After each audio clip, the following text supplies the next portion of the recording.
Hmm, oke. Jadi kembali lagi ke pembahasan soal OSNK tahun 2023. Nah, bagi kalian yang belum melihat ya pembahasan soal nomor 1 sampai 26 bisa cek aja ke channel ini ya. Karena di sini kita hanya akan membahas nomor 27 karena kita udah sampai ke nomor 27. Nah, kita baca sedikit ya. Gestational diabetes mellitus atau GDM merupakan diabetes yang pertama kali terjadi pada saat kehamilan. Nah, di sini ini diabetes mellitus ya. Jadi diabetes itu ada 2 ya, yang paling terkenal itu diabetes mellitus, terus diabetes insipidus. Nah, diabetes insipidus itu masalahnya ke air ya, biasanya ke urin. Tapi kalau diabetes mellitus itu diabetes yang kita biasa kenal, itu masalahnya ke gula gitu ya. Nah, GDM dapat bertahan hingga pasca melahirkan. Eksperimen berikut dilakukan untuk mempelajari patofisiologi GDM.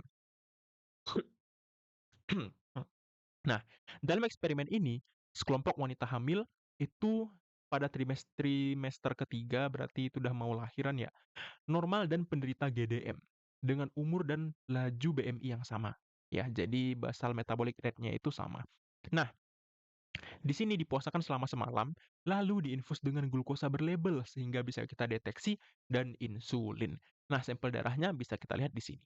Nah, sebelum kita ngelihat datanya, kita harus ngelihat keterangannya dulu. Nah, kita lihat di sini ya.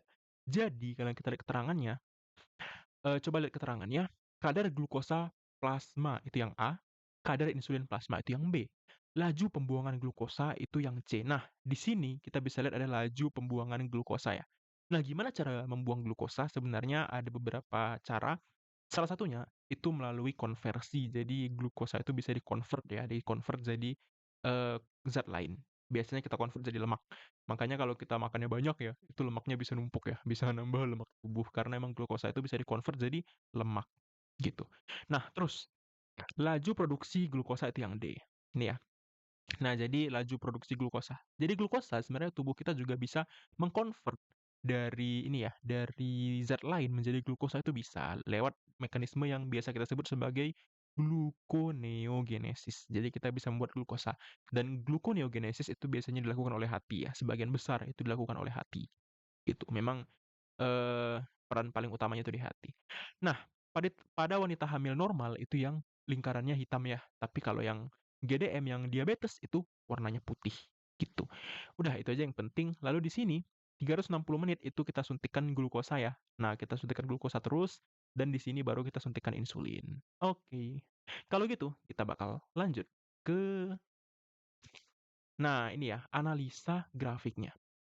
Kita analisa yang A dulu, ini plasma glukos, jadi glukosa darah penderita diabetes itu lebih tinggi, tentu aja karena dia diabetes ya, gitu. Jadi lebih tinggi, ini signifikan ya, ada tanda bintang tuh signifikan, jadi emang berbeda. Nah, yang B, ini plasma insulin.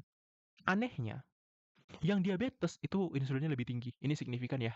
Jadi dia lebih tinggi insulinnya. Jadi masalahnya itu bukan di kekurangan insulin, karena kita tahu kan insulin itu fungsinya untuk menurunkan gula darah. Nah, berarti masalahnya bukan di insulin dong, insulinnya banyak gitu. Nah, berarti masalahnya itu di tubuhnya dia yang nggak bisa merespon insulin dengan cukup baik, gitu ya. Nah, di sini kita bisa lihat lagi ada glucose clearance atau pembuangan glukosa. Nah, pembuangan glukosa itu kita anggap aja dia diubah jadi lemak ya, karena di nanti pernyataan itu ada membahas jaringan adiposa. Nah, di sini kalian bisa lihat kalau dia diabetes itu lebih sedikit ya, lebih sedikit pembuangan glukosanya itu lebih rendah gitu. Makanya glukosa itu numpuk di darah karena sedikit ini convert menjadi lemak. Nah, sekarang ke yang D itu glucose production, jadi produksi produksi glukosa ya lewat gluconeogenesis. Kalian bisa lihat di sini ini ya, produksinya itu besar ya, lebih besar daripada yang normal gitu. Makanya dia diabetes. Jadi masalahnya di sini bukan di insulin, masalahnya itu di produksi glukosa yang lebih besar dan dia nggak bisa menanggapi insulin dengan cukup baik. Itu masalahnya. Nah, sekarang kita bakal ke pernyataan. Oke, kita bakal ke yang A. Patofisiologi GDM melibatkan adanya resistensi insulin, ini benar seperti yang tadi udah kita bahas ya. B. GDM tergolong sebagai diabetes mellitus tipe 2, ini benar. Jadi diabetes mellitus itu ada 2 tipe ya. Tipe 1, tipe 2. Tipe 1 itu masalahnya di insulin. Jadi dia nggak memproduksi insulin atau kuranglah insulinnya. Nah, tipe 2 itu dia ada resistensi. Seperti di sini ya, resistensi. Jadi dia tuh nggak bisa menanggapi insulin tadi dengan cukup baik. Gitu ya. Jadi selnya itu nggak bisa menanggapi insulin dengan cukup baik. Nah, yang C, aktivitas hati dan adiposa yang dipicu oleh insulin. Ya, ini lihat ya, yang dipicu oleh insulin. itu mengalami penurunan pada penderita GDM. Nah, kita cek ya, apakah emang mengalami penurunan? Nah, kalian bisa lihat di sini, apa efek insulin di sini? Efek insulin di sini, sampai sini ya. Nah, efek insulinnya ini, itu meningkatkan pembuangan glukosa menjadi lemak. Berarti ini adiposa ya, peran adiposa gitu. Nah, di sini kalian bisa lihat ada terjadi gap yang lebih besar ya. Kalau kita perhatikan dari sini aja gapnya itu menjadi lebih besar. Di orang normal ya, yang warna hitam, orang normal, dia itu peningkatan pembuangan glukosa itu cukup tinggi. Tapi kalau di orang GDM, dia itu nggak terlalu tinggi, nggak setinggi yang orang normal. Karena gapnya makin jauh, gitu ya. Dan ini signifikan. Nah, sama dengan di sini, kalau dikasih insulin, ya, glucose production-nya bakal turun kan. Di orang normal, itu turunnya cukup signifikan. Tapi di orang yang diabetes, itu penurunannya nggak terlalu jauh, nggak sejauh yang normal lah. Karena kalian bisa lihat di sini gapnya makin besar ya. Nih, gapnya itu makin besar. Jadi, apa ya, aktivitas hati itu nggak sesignifikan kalau dia normal gitu. Gitu, jadi mengalami penurunan, ya. Jadi gampang sih cara baca datanya seperti itu kira-kira. Nah, sekarang kita bisa lihat, jadi itu jawabannya benar ya, benar.